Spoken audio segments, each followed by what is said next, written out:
it's Jeremy, and this is BMO, the Adventure Time Delica van. It's a 1993 Delica that I imported 2 summers ago from Japan, and it's been a blast. I recently designed and built a camper insert, leaving everything original whenever I could.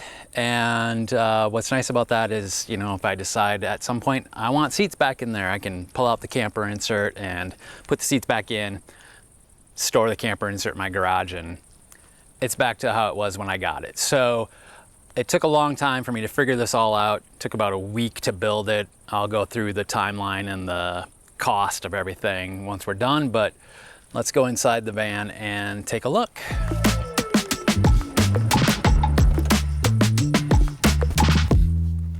Well, I knew I wanted a couple things in this build. I wanted a full-size 12-volt fridge, I wanted a battery bank, and I wanted something that was a twin-size bed, if at all possible. So, with those as my must-haves, I set about designing this. We'll start with the fact that I'm 5'11" and a little bit, and I still got about this much headroom. So that was a critical part of my design, to make sure I could sit in here comfortably if I needed to for work or inclement weather.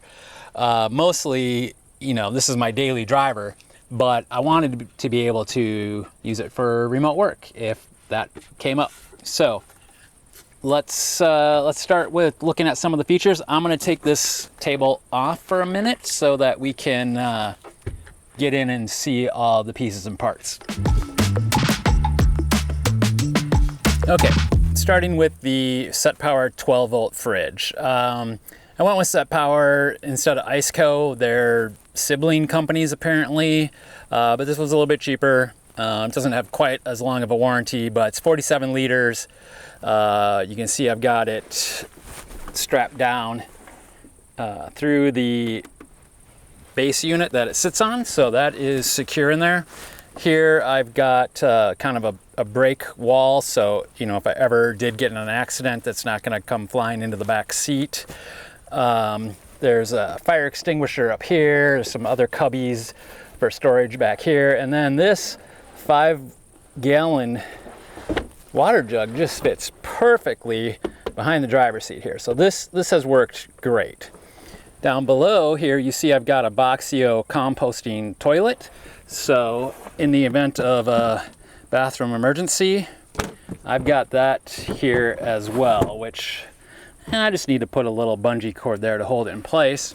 And then I've got my All Powers 2400 watt battery bank. Can handle a 4000 watt surge, supposedly. It's got a 30 amp plug, but this has worked great. And then here you can see I have a Blue Eddy DC-1 charger. So inverter hooked to the engine bay, and cables run accordingly. Just let's look at the bed section. So there are 4 pieces. There's this piece, there's a side piece over the wheel well on that side, there's one over here on this side, and then there's a center piece that holds the drawers. And I have a little cubby storage under all of them, but in the center here I've got a drawer. These are on 250-pound drawer slides. Overkill, I know, but I can put my clothes or whatever I need to put in there. The bed is a 4-inch foam mattress from IKEA, and I just cut it into 4 equal sections and sewed cushions out of them. So to get the bed out, there's a hidden lever under here, and this is on a 500-pound drawer slide, and then there's a hidden flip down leg on a magnet and a hinge over here. So to pull this out, you just unlock the lever, pull, and flip down the leg, and you've got a full twin-size bed to sleep on. Very comfy, very nice, works great. So that is how that's designed. So to put it back, we'll flip up the flippy leg, we'll push the lever underneath, so you can see there's a sliding mechanism here to support the drawer slide. And then there's a strap back here right in the center. So it works best if you stand on the entry step to fold this back up. So I got to pull the lever and pull up the strap at the same time.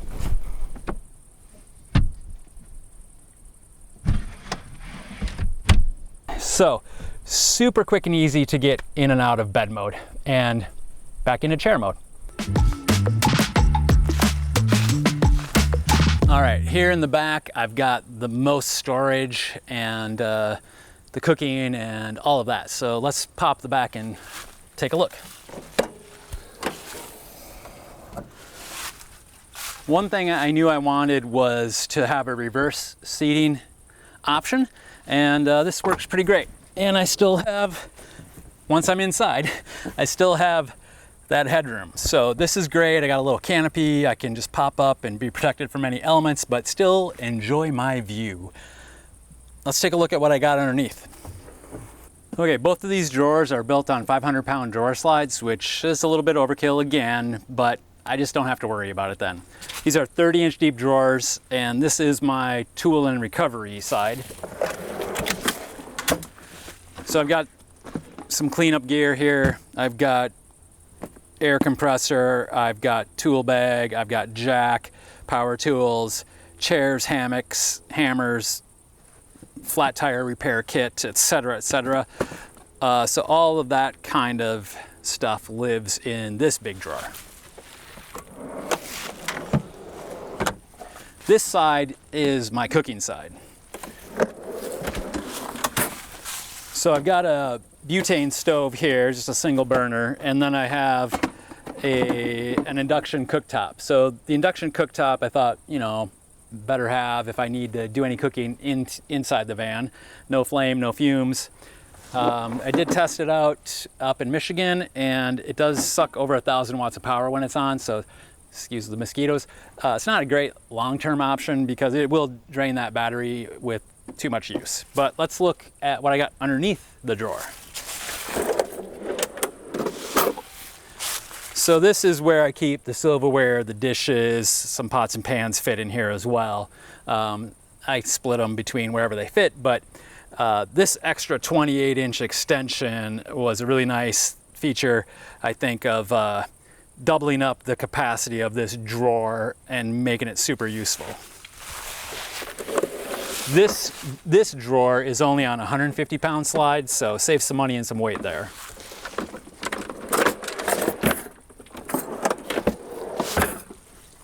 All right, let's look over here at the cubbies, because you see I've got storage for oil and coolant, and then I've got some storage over here. It's nice having this extra space over here just be open for duffel bags, luggage, sleeping bags, etc. And these cubbies over the wheel well are great too, because I can just, you know, this is my rear curtain that I made. I made all these curtains out of this light blocking curtain fabric that I got, and put some Velcro up on here, all non-destructively. It's all removable, and some Velcro on here, so then when it's nighttime, I can just pop the curtain up and sleep like a baby. It's great.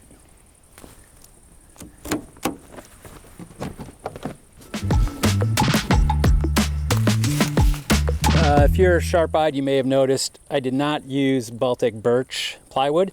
I used import birch plywood, so this is Indonesian birch. It's only got 6 layers to it instead of 11, but instead of 120, 140 bucks a sheet, it only costs 40 bucks a sheet. The veneer is pretty thin, so you got to be careful. You can see I got some chipping here.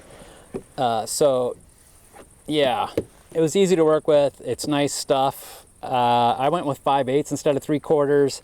I probably should have just went with 3/4. It would have been a little bit easier, nicer, and really not that much of a weight difference as far as the wood goes. So yeah, if you want to save money, get the imported birch, the Indonesian stuff. I had no issues with it. It's great. I did want to talk about the table for a second. You may have seen these. They are removable. This comes off the post, so I could put it in the cubby or move it out of the way.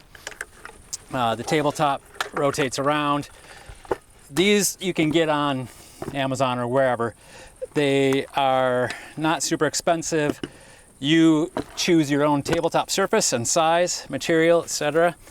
And it's really great. I really like it a lot. I love having the functionality of being able to move it around. I can slide it over here, keep it out of the way, and it just works great. Lagoon would be the original manufacturer, I believe, or the most well-known one. This is a knockoff, so save some money. Seems very well built, very strong. Hey, future me just jumping into the video here to give you a quick summary of the time and materials it took to create this camper insert on the Delica. It took me about a week because I took my time and it was very methodical. I was thinking things through and modifying my original designs on the fly, you know, bumping into the real world. So for all of the wooden materials and slides for the drawers and hinges and et cetera, all of that comes to $1,782.41, and that includes buying the track saw for $250. So everything to create this livable space in the Delica under 1,800 bucks. If you add in all of the electronics, so the fridge, the battery, the toilet, the DC inverter, the cooktop, etc., then the grand total comes to just over $3,238.40 for everything. So I'm a bargain shopper. I waited around for deals and sales, and that's how I kept my costs super low. All right, back to the other me. Well, that's a tour of BMO the Adventure Time van as a camper. Hope you found it interesting. I'll catch you on the next one.